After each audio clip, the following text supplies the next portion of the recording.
Conakry, 23 février 2016, au sommaire, un comité de suivi mis en place pour l'application de la plateforme revendicative.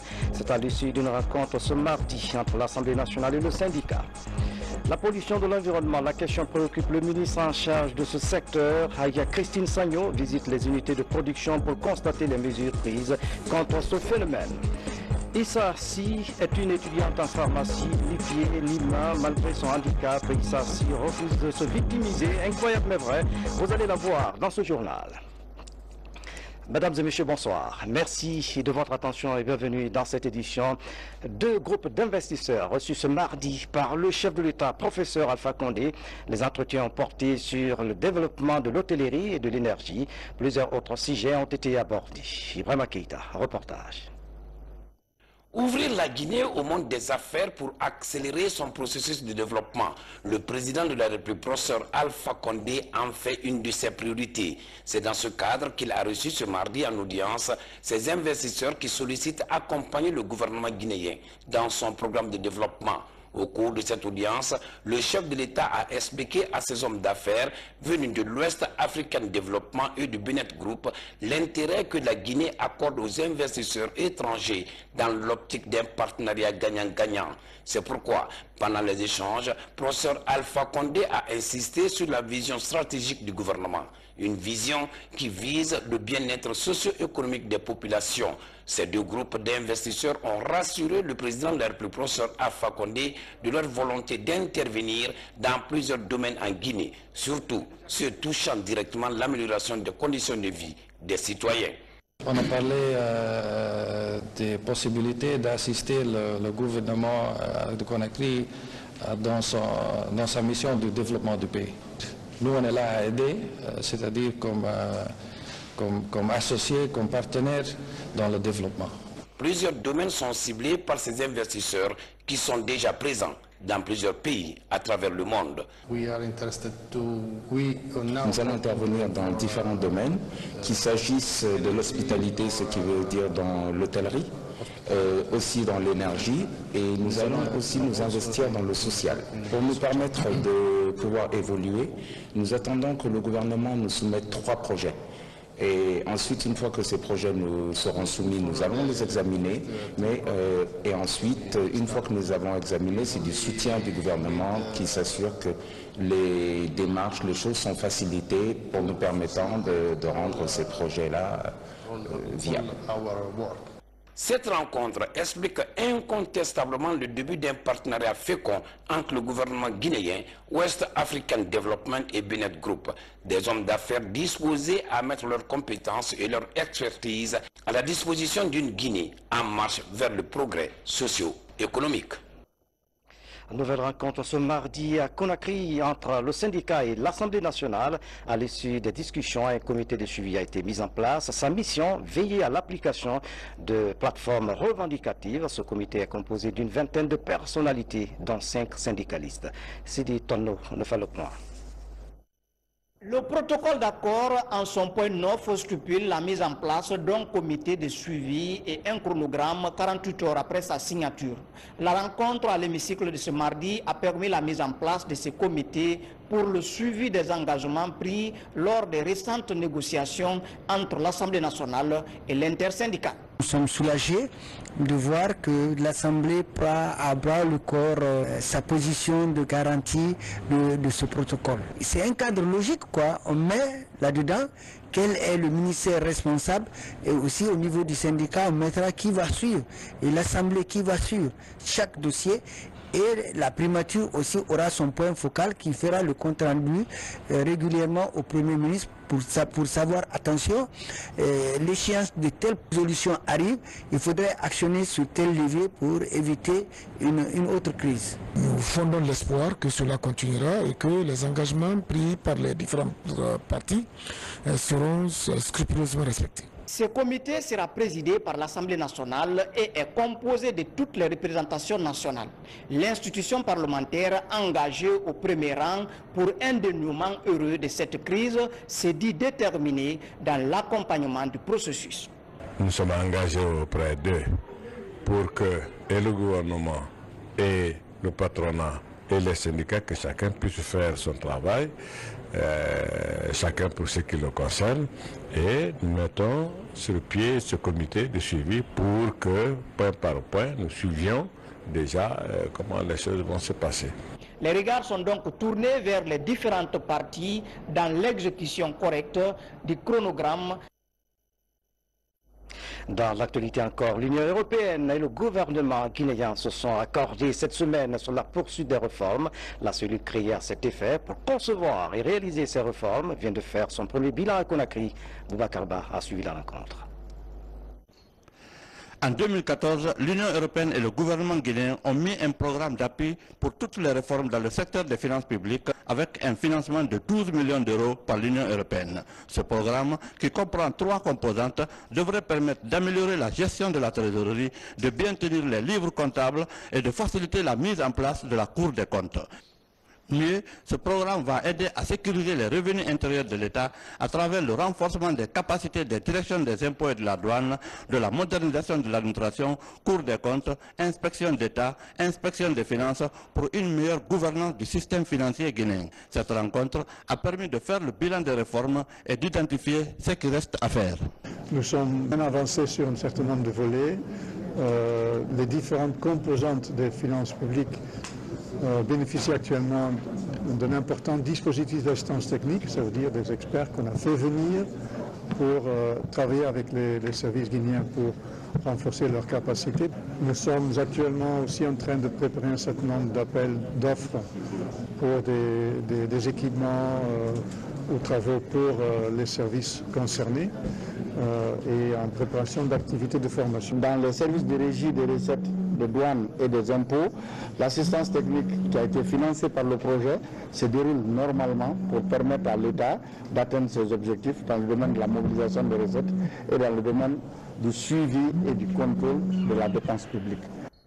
L'enjeu est donc de taille. Il faudrait dès maintenant se focaliser sur la mobilisation des recettes tout en rationalisant les dépenses pour permettre le décaissement courant avril des 13 millions d'euros au titre de l'aide budgétaire de l'Union européenne et celle de la Banque mondiale après le hockey du Conseil d'administration du Fonds monétaire fin mars 2016.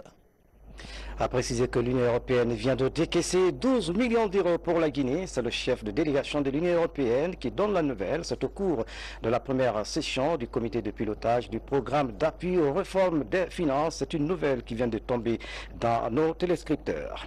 Quelle est la contribution des transitaires dans la mobilisation des recettes douanières? On ouvre le dossier pour en savoir plus. Ce corps socio-professionnel garde son importance dans le fonctionnement de notre économie. Il est l'interface entre importateurs et commis de l'administration. Alassane Diogobari. D'abord, pour mieux comprendre, un peu de didactique. Quelle différence entre un transitaire et un commissionnaire agréé en douane? C'est différent. Un commissionnaire agréé en douane, c'est celui qui est commis par un importateur de déclarer, dédouaner et livrer la marchandise.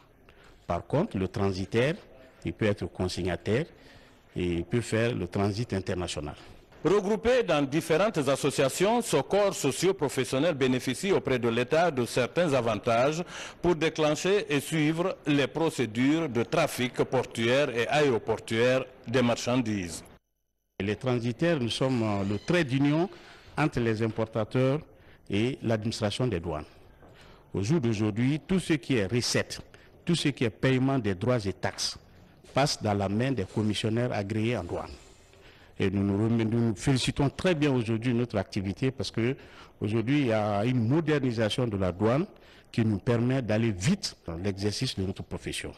Le cordon douanier et les impôts sont des principales sources de recettes du budget national. La facilité de leur mobilisation suppose une économie dynamique avec un port compétitif. Le port de Conakry aujourd'hui s'est beaucoup amélioré par rapport aux années passées. Et il y a eu l'extension avec l'arrivée de Bolloré. Il y a eu des équipements aujourd'hui qui permettent la livraison rapide. Et aujourd'hui, le port de Conakry, je dis que par rapport à la sous-région, on est encore opérationnel, beaucoup plus opérationnel. Le temps qu'on mettait à la livraison ou à la sortie des marchandises, c'est réduit. Aujourd'hui, en 3 jours, en 4 jours, l'arrivée du navire, tu peux sortir une marchandise du port. et le temps compte beaucoup en transit. En dépit de beaucoup d'avantages offerts par le port de Conakry, certaines contraintes restent à lever pour satisfaire sa clientèle. Le problème d'espace au niveau de Afriland pose des problèmes et les gens se plaignent. Pourquoi de 25 000 et ils sont partis à 75 000 pour ceux qui ont des comptes bancaires, les transitaires qui ont des comptes bancaires au niveau d'Afriland, et ceux qui n'en ont pas doivent payer 100 000. De l'avis de nombreux opérateurs économiques, le port de Conakry coûte de plus en plus cher. Exemple, le coût manutention d'un conteneur 20 pieds était à 400 000 francs guinéens il y a quelques années. Aujourd'hui, il est à plus de 1 700 000 francs. L'inflation peut-elle être la cause de cette augmentation vertigineuse au port de Conakry? Comment valoriser et rentabiliser la filière de mangue? La question a fait l'objet de débats au ministère du Commerce après plusieurs jours de discussion. Un projet censé relancer la filière mangue a été ficelé. Il est financé à hauteur de 4 millions de dollars. Mamadi Gassama. Les cadres du ministère du Commerce s'impliquent davantage dans la valorisation de la filière mangue en Guinée.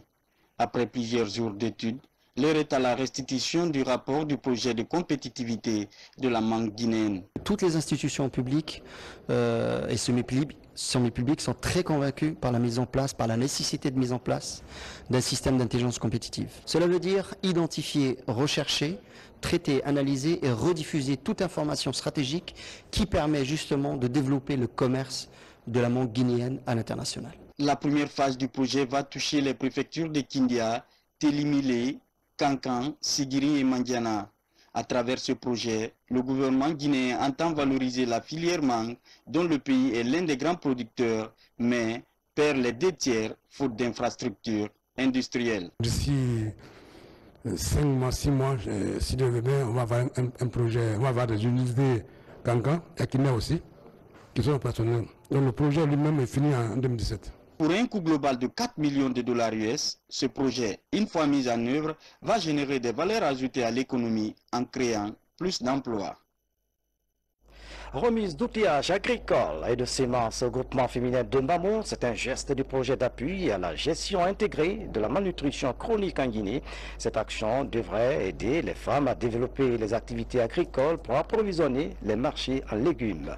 Voici le reportage signé de Mamadou Patibaldi à Mamou. La Guinée est l'un des pays où le taux de prévalence de la malnutrition chronique reste élevé. Le gouvernement guinéen et la FAO ont initié le projet d'appui à la gestion intégrée de la malnutrition dans l'arrière-pays. Beaucoup de femmes en grossesse, lors de la délivrance, meurent. Il y a beaucoup d'enfants aussi malnutris et au moment de sévrage meurent. Tout ça, c'est parce qu'on ne mange pas des aliments de qualité et suffisamment. Ce qui fait que maintenant, le gouvernement guinéen et la FAO se sont donné la main pour monter ce TCP. Trouver ici comme appui substantiel au groupement, du petit outillage et aussi des semences maraîchères. Mais qu'est-ce que nous attendons après avoir donné ça? Nous attendons vraiment des résultats. Pour faciliter le démarrage effectif du projet, l'Organisation mondiale pour l'alimentation et l'agriculture FAO a mis à la disposition des groupements féminins maraîchers de la région administrative de Mamou un important lot de petits outillages agricoles et horticoles. Nous produisons des oignons, du piment, de la pomme de terre, du gombo et de tomates. Nous félicitons la FAO et le gouvernement. La réussite de ce projet test en dépend beaucoup de leur engagement.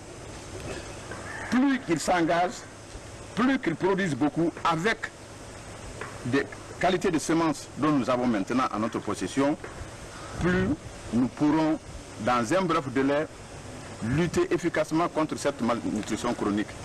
Ils sont environ une trentaine de groupements féminins maraîchers à bénéficier de cette assistance de la FAO. Évoluant dans les préfectures de Mamou, Dalaba et Pita, ces groupements sont spécialisés en culture maraîchère. Soutenus par les services techniques de l'agriculture, ils assurent l'approvisionnement correct des divers marchés en produits locaux. Ce projet expérimental aboutira à la formulation de notre projet qui couvrira des préfectures et régions du pays. Un espoir certain pour les producteurs guinéens. Un espoir certain. Mamadou Paté Baldi est notre correspondant permanent sur place à Mamou. Dans l'autre temps fort de cette édition, le ministre de l'Environnement et des Eaux et Forêts a entrepris une tournée dans les unités industrielles. Hadia Christine Sagnon veut constater de visu l'impact des unités de production sur l'environnement. Nabi Kamara sur les pas du ministre. Pour le lancement de ces activités sur le terrain, la ministre de l'Environnement, des Eaux et Forêts a choisi les unités industrielles. Les 4 usines de ciment ont été visitées en périphérie de Conakry.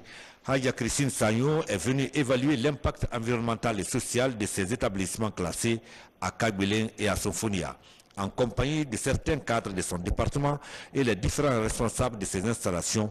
Elle a fait le tour de ces usines en activité pour mieux comprendre leur fonctionnement et la façon dont elles gèrent les problèmes environnementaux. Nous avons des filtres de dernière génération qui ont des capacités jusqu'à 4000 à 5000 mètres cubes heure. Ce qui fait que, en principe, vous ne voyez pas d'émanation de poussière, car pour nous, c'est un facteur aussi important pour l'environnement dans notre pays et nous tenons quand même à ce que les normes internationales soient respectées chez nous. L'environnement a toujours été dans le cœur de notre politique interne. C'est un souci qu'on a toujours eu. Nous sommes dans un domaine qui est très sensible. Alors nous donnons beaucoup d'attention à tout ce qui est lié à l'environnement. Ces usines donc ont comme activité principale la fabrication du ciment, un produit en poudre qui entraîne la pollution du milieu lorsque les installations sont défectueuses. Ici à Ciment de Guinée, ce constat est réel. Diamond Ciment, GI et CIMAF. Les 3 usines, vraiment, j'ai trouvé que ces usines-là, les dirigeants tiennent compte de l'environnement. Mais au niveau de Ciment de Guinée, j'ai constaté que vraiment il y a la pollution. L'usine aujourd'hui ne répond pas aux normes. Vraiment la pollution, elle est irréversible, elle est là.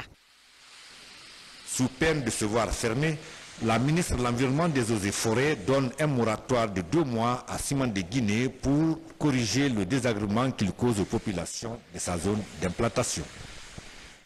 Nabi Kamara, dossier à suivre. En plus bref, les acteurs de la réforme de l'administration sont à l'école de leadership. Les participants venus des départements ministériels se familiarisent avec les outils de management et les stratégies de gestion efficaces des ressources humaines.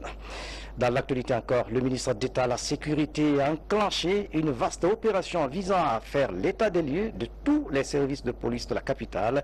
Première étape, la commune de Kaloum, où le constat n'est pas du tout réluisant. Le ministre Kabele entend insuffler une nouvelle dynamique dans les services de police. Abdou Karim Kamara nous fait le point. Ce sont des services de police de la commune de Kaloum au locaux vétustes. Ici, le ministre de la Sécurité et de la Protection civile vient s'enquérir des réalités dans ces services. Du commissariat central à la Direction générale de la Protection civile de Tombo, en passant par la police judiciaire, Maître Abdoul Kabele parle d'une situation peu reluisante. Il promet d'engager au plus vite des réformes en insistant sur la formation. Le constat est amer. Nous allons mettre l'accent sur la formation.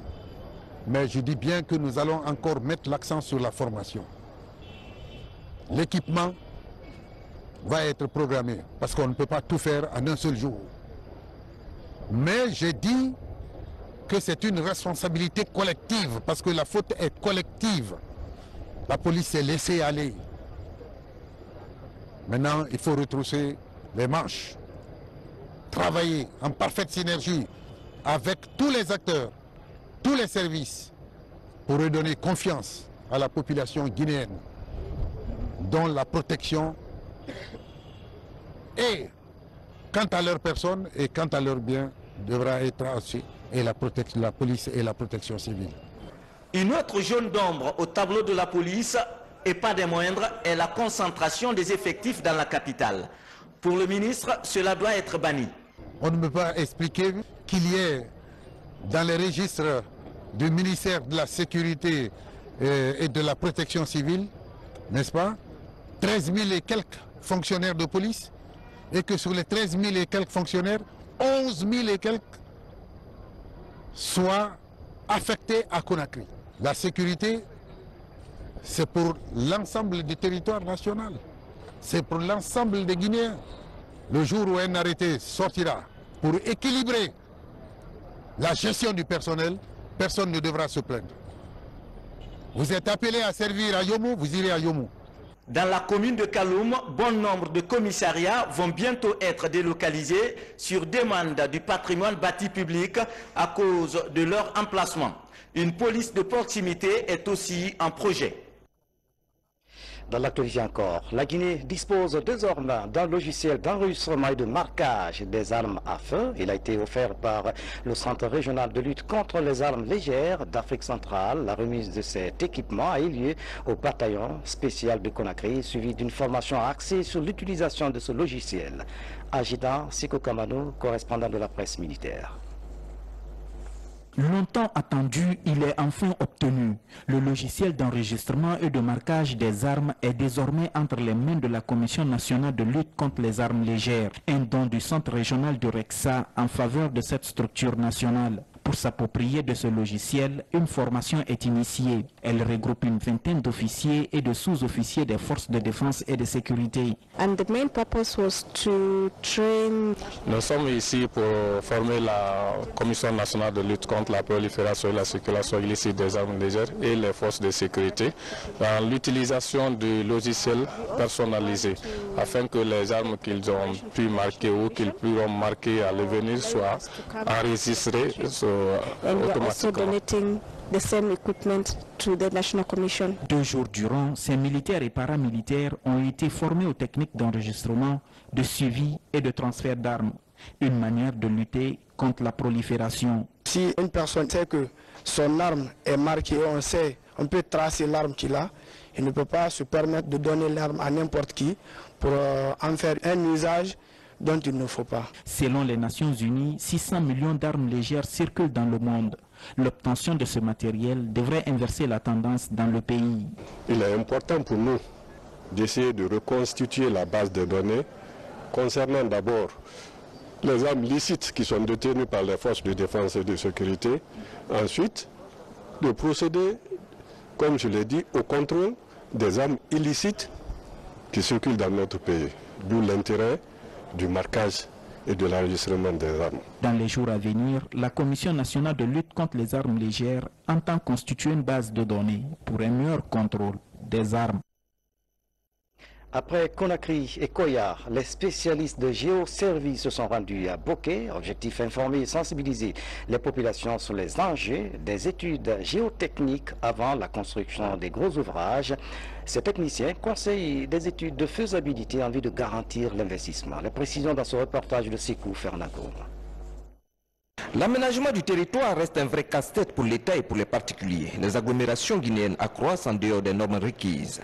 Une raison qui amène le service géotechnique du ministère des Mines et de la Géologie à multiplier la sensibilisation et les informations relatives aux enjeux des études géotechniques. En organisant cet atelier, le ministère des Mines et de la Géologie, à travers l'Office national des géoservices, se fixe comme objectif d'attirer l'attention de toutes les parties prenantes sur l'importance des études géotechniques dans les travaux que nous entreprenons quotidiennement pour construire nos mines, aménager des barrages, construire des routes, bâtiments et autres infrastructures nécessaires à notre développement économique durable. De nombreux accidents sont dus au non-respect des normes de construction. On constate des glissements de terrain, des effondrements, des fissures au niveau de certains ouvrages érigés sur des sols fragiles.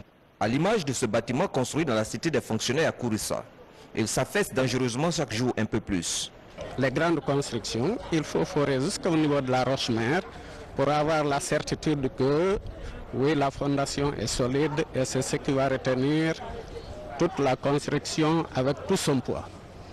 Donc voilà l'importance de cet atelier. Il faut sensibiliser la population, les responsables à tous les niveaux pour qu'ils sachent que sans la géologie technique, on ne peut pas construire les grands ouvrages. Pour mener des études appropriées sur une cartographie des sols du pays, Géoservice a besoin d'un financement, avec comme finalité la protection des vies humaines et la pérennisation des investissements.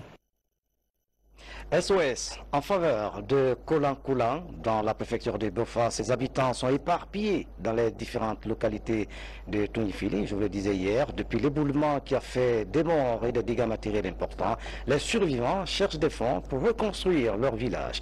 Voici le reportage de Nabi Zakaria Bangoura. 5 mois après l'éboulement de la montagne Kolon-Kola, nous sommes dans un des districts du secteur Mamia dans la sous-préfecture de Tounifili. Les occupants du village attendent toujours l'appui des bonnes volontés. L'effondrement avait ravagé tout le village, causant des dégâts matériels et des pertes en vie humaine. Depuis, les habitants du village de Kolon-Kola trouvent refuge dans les districts environnants et d'autres vivent sous des tentes de fortune. Nous avons le problème de manger, mais le plus préoccupant, c'est l'habitation. C'est grâce à cette montagne qu'on tire l'essentiel de notre nourriture. Actuellement, il n'y a pas de route, pas de place. Nous voulons que les spécialistes même viennent faire un bon constat pour nous dire qu'est-ce qui a fait ça. Parce qu'aujourd'hui, nous qui sommes, non seulement la chose là nous est arrivée, on a eu des morts et les villages sont emportés. Mais est-ce que ça va s'arrêter là ou bien ça va continuer? Parce que même nous qui sommes là, en bas là, on est inquiets. Parce que est-ce que ça va pas continuer jusque là-bas? Ou bien ça va se limiter ici? Parce que vous avez vu la quantité de terre qui se prépare. Ce drame, enregistré dans la nuit du 7 septembre 2015, suite à de fortes pluies, a perturbé les activités agricoles dans le village et séparé des familles. Je vous le disais en titre, elle n'a ni pied ni main. Issa Si est une étudiante en pharmacie, incroyable mais vrai, vous allez la voir. Malgré son handicap physique, cette étudiante se bat pour réussir dans la vie et vaincre son infirmité. Voici son portrait avec Gina Boubari. Regardez. À 29 ans, Issa Si vit dans un quartier de la banlieue de Conakry. Issa est née avec des handicaps physiques. Elle a pourtant su surmonter son handicap pour en faire un atout. Du fait que je suis née comme ça, j'ai appris depuis l'enfance de travailler ce que je peux. Je suis étudiante à l'université Kofi Annan. Je fais licence 1, la pharmacie. J'ai choisi la médecine. Sinon la médecine est très difficile. Mais compte tenu de mon état, j'ai choisi la médecine pour sauver la vie des autres. C'est la première fois en Guinée qu'une jeune fille avec de tels handicaps atteigne un si haut niveau d'études. Originaire de Dinguiraye où elle a passé le baccalauréat l'année dernière, Issa Si est hébergée par un cousin à Conakry. Cette orpheline de père croit en un destin heureux au bout de l'effort. J'ai besoin d'être aidée pour que je puisse terminer mes études. Le moyen de déplacement me fatigue très bien. Si vraiment je gagne les bonnes volontés qui vont m'aider pour le moyen de déplacement et surtout pour le logement auprès de l'école là-bas, ça me fera plaisir. Je trouve Issa quelqu'un qui est beaucoup courageuse parce qu'il ne reste pas sans soi. Regardez comment elle est, elle n'a pas ses membres au complet, mais avec tout ça, elle a l'ambition d'avoir ses diplômes au complet. En classe, son handicap l'empêche de suivre le même rythme que les autres étudiants. Mais depuis ce mardi, le fondateur de l'université Kofi Annan décide de la soutenir. Nous avons décidé de faire un certain nombre de choses pour elle.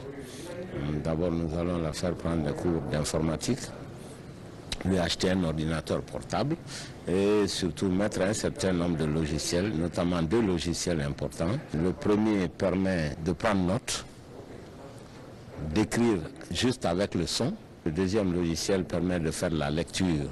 Mais ce n'est pas tout parce qu'il y a des problèmes de mobilité qui s'opposent. Nous allons l'aider à ce qu'elle soit logée à côté de l'université Kofi Annan, c'est important, et voir quels moyens de mobilité nous pouvons doter cette jeune fille pour qu'elle puisse étudier dans les meilleures conditions. L'envie de se surpasser est forte chez Issa. Pour elle, la vie est un éternel défi.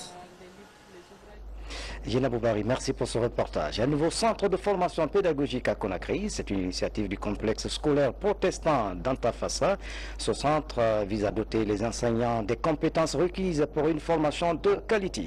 Des diplômes pour les étudiants de l'Institut supérieur de l'enseignement technique professionnel Aïcha Kaba. Les récipiendaires ont suivi des années de formation. La remise a eu lieu au Palais du Peuple à Conakry en présence des parents, encadreurs et étudiants.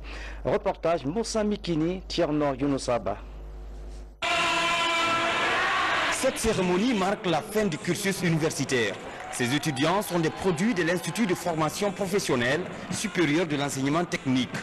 L'obtention de leur premier emploi reste l'enjeu majeur de cet événement. Le marché d'emploi est un autre monde. C'est un autre monde, mais ce n'est pas un monde diabolique. Quand on travaille, on pourra. Dans la vie, quand on veut avoir quelque chose, il faudrait seulement avoir l'objectif. Moi, en ce qui concerne personnellement, je dirais que le marché d'emploi doit m'attendre parce que moi, je suis prêt à affronter les difficultés du marché d'emploi. Là, je sais que j'ai été bien formé par mes encadreurs, j'ai bien suivi les consignes des parents, j'ai bien suivi les consignes des encadreurs. Et face aux difficultés du marché d'emploi, je n'ai pas à baisser la tête. Et on ne met jamais fait une formation. On débute une formation jusqu'à la tombe. On doit pouvoir suivre la formation. Former, c'est surformer, etc. Donc il ne faut pas qu'ils se disent que bon, alors nous avons terminé le cycle, nous avons le diplôme, là ça suffit, nous attendons le boulot. Non. Chaque fois que l'occasion se présente, il faut se former davantage parce qu'actuellement la concurrence est très rude. Cette année, la grande innovation est la présentation de deux promotions.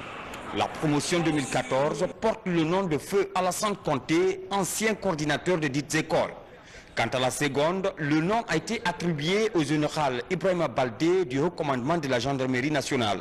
Ces futurs cadres ont été invités à la responsabilité. L'université, c'est pour ouvrir l'esprit de celui qui fréquente l'université. Alors, ils n'ont qu'à convertir par des petits projets leur savoir-faire et les connaissances qu'ils ont acquises au cours de leur cycle universitaire. Je pense qu'il n'est pas dit forcément que ce qu'ils ont appris là, ils peuvent directement trouver de l'emploi. Ils peuvent au besoin s'adapter aux besoins de l'emploi en s'inscrivant aussi pour des formations supplémentaires qui puissent les permettre de vite trouver un emploi. Et les jeunes de Pouloume, ils doivent prendre le courage d'aller jusqu'au bout. Je sais qu'ils vont être fatigués un peu, mais ils n'ont qu'à prendre le courage d'aller jusqu'au bout parce que c'est pas facile, c'est pas du tout facile. S'ils prennent courage, j'espère bien que ça va aller. Et bon vent à eux. L'Institut de formation professionnelle a formé 20 promotions depuis sa création en 1993, alors que l'Institut national supérieur de l'enseignement technique vient de présenter sa 6e promotion. Voilà, mesdames et messieurs, c'est la fin de cette édition à tous. Merci de nous avoir suivis. Excellente soirée. Où que vous soyez dans le monde. À demain.